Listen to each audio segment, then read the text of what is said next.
Hello friends, and welcome to my review of this laptop. Unfortunately, I have to start saying that I'm actually disappointed with the performance of this laptop. I was expecting more, but let's take a quick look here around and see what we have. So again, Asus Zenbook 14, Asus logo, air vents on the back. The ports are actually, pretty nice. We have a good variety: HDMI full size, 2 USB Type-C. I believe one of them is a Thunderbolt, audio jack, micro SD card, and full size USB. Now, speakers are located on the bottom, 2 speakers, and we're gonna take a look at or listen to an audio test later. And right there you saw the unlocking mechanism of Windows Hello. It worked actually pretty good this time, and for the most part I would say it worked pretty good, but I prefer the fingerprint scanner.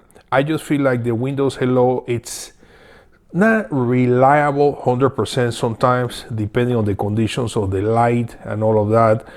Sometimes it recognizes your face right away, sometimes takes a little longer, and sometimes it doesn't work at all. But as far as the specs on this laptop and the price, looking here at the Best Buy website, so $719.99 for this model. Now this model comes with the Ryzen 5 5500U series, 8 gig of RAM, a GeForce MX450 Nvidia dedicated graphics, and 256 gigabytes of internal storage. At that price, I mean, you can really buy these days an i5, maybe an i7 11th generation with the Intel Iris Plus or XE graphics for around that, maybe $800 and something, like a Renew or Open Box or something like that. So the price, I kind of have an issue with the price. But anyways, what else we have? Well, one of the things that I have to tell you that happened to me, and I don't know why. So here's the Nvidia panel, control panel, and I was able to add some editing softwares to assign them to work with the dedicated graphics. Unfortunately, some other software such as Power Director will not recognize and work with the Nvidia graphics MX450. So it's basically using the resources from the Radeon graphics from AMD, which they are right here.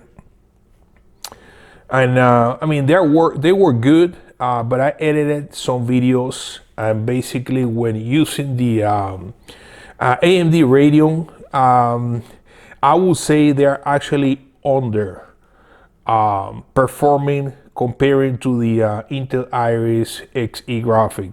As a matter of fact, the MX450, I was able to use it with DaVinci Resolve and Wondershare Filmora editing videos, and I will still say that the Intel Iris Xe graphics, in my opinion, they are the same or faster than this Nvidia MX450. So right there, as far as the performance with that dedicated graphic, I am disappointed.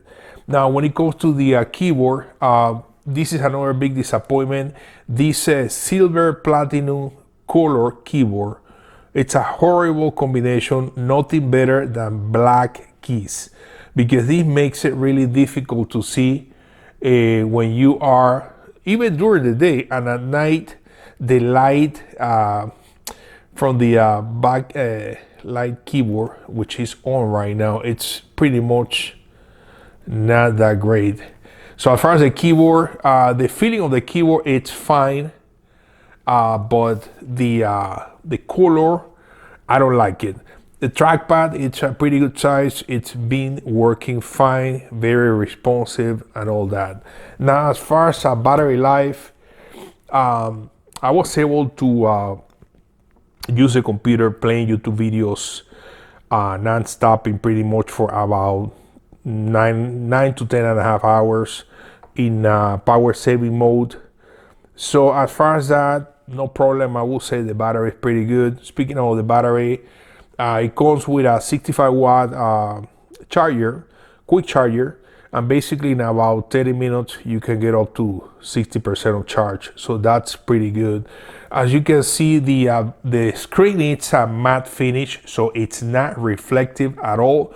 So that's something positive. And speaking of the screen, the needs of brightness, I feel like it, it's a little short. I wish it would be a little brighter. But here's at the lowest right now, and here's at the maximum. And I'm actually seated next to a window coming from that way. It's really sunny today. So I think because it's a matte finish, you should be able to be fine working. I wouldn't say outside, but if you are under a roof, even if you're outside, because of the matte screen, you should be able to work fine. There's no reflection. But I wish it was a little bit brighter. But I would say it's okay. It's okay. Now the bezels around the screen, they're pretty thin. So that's thumbs up. I really like it. The webcam, I mean, they were able to fit the webcam right there in a really, really small space. And speaking of the webcam, I mean, it's it's nothing great. You can see right there the quality. I think it'll do the job for the most part for what you need a webcam for. Now let's take a look here, take a listen to an audio test playing some music.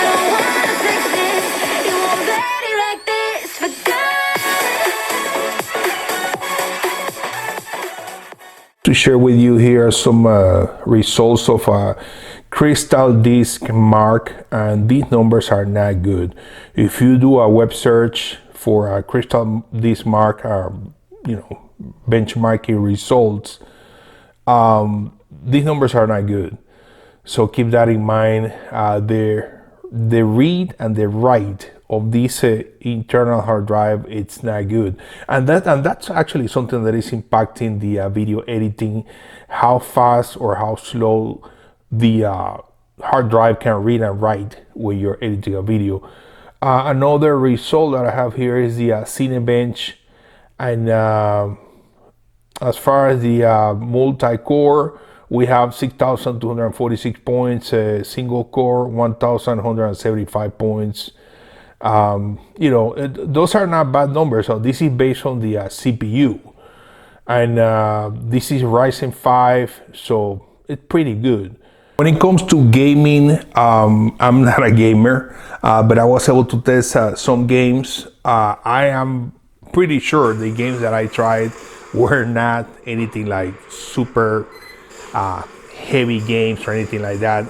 So I was able to play some games. I didn't feel anything like lag or like the computer was working slow or anything like that. But again, I don't think the computer will be able to handle like really, really high graphic games. Basic games, I think it will be okay. And as far as the weight, it's about 2.65 pounds. It's still light, but it's not as light as the Asus Zenbook 13 that I already reviewed. That one is at 2.45, this is 2.65. So I would still consider this really light and really portable. So overall, final conclusions for the price and the performance, I don't think I would recommend this laptop. I think you can get something a little bit better with even with like an integrated Intel Iris Xe graphics. As a matter of fact, the Asus Zenbook 13 with i7 11th generation and Intel Iris Xe graphics, it's been going on for sale on Amazon as an open box for anywhere from $875 to $925. So I would rather suggest buying that one over this, or even something else. even like an i5 11th generation with the Intel Iris Xe graphics, I believe it's gonna give you the same performance as this or possibly better. I was a little disappointed when it comes to the video editing. The AMD Radeon graphics, I wasn't impressed. Multitasking with the Ryzen 5, I think it's pretty good. But then again, this is just a Ryzen 5 file, so probably a Ryzen 7 will be better. But that's all I have. Thanks for watching the video. Subscribe for more, and I will see you later.